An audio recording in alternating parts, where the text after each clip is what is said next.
अहमदाबाद बम धमाके मामले में निचली अदालत के फैसले को हाई कोर्ट और सुप्रीम कोर्ट में भी चैलेंज करने का मौलाना अरशद मदनी ने ऐलान किया है। उन्होंने अदालत के फैसले को नाकाबिल कबूल करार दिया। जमीयतुल उलमाए हिंद ने मुल्ज़मीन को फांसी के तख्ते से बचाने के लिए मुल्क के मशहूर वकीलों की खिदमत हासिल करने की बात कही है। याद रहे कि खुसूसी सेशन अदालत ने 49 कसूरवारों में से 38 मुल्जिमों को फांसी की सजा सुनाई है और 11 मुल्जिमों की ताहयात उम्र कैद की सजा सुनाई गई है। जमीयतुल उलमाए हिंद के सदर मौलाना अरशद मदनी ने अदालत के फैसले पर अपने तासुरात जाहिर किए। ये सन 2008 में जो बम ब्लास्ट हुए थे उसके नतीजे में इन लोगों के ऊपर इल्ज़ाम लगा था, जिस तरह से कि इल्ज़ाम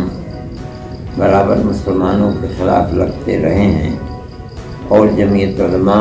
इन हालात के अंदर इनके केस को लड़ रही थी, इसलिए कि इस तरह के लोग बिल्कुल बेयार मददगार होते हैं, कोई उनकी मदद नहीं कर पाता है।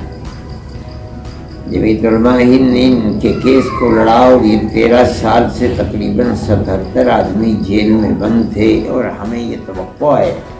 कि जिस तरह हमें सुप्रीम कोर्ट से बड़ी बड़ी मददें मिलती रही हैं और सद्दाम मंदिर के सिलसिले में हमें मदद मिली है, इसी तरीके पर इंशाअल्लाह इन मज़लूमीन के सिलसिले के अंदर भी हमें मदद मिलेगी और अल्लाह चाहेगा तो ये बाइज़्ज़त बरी हो।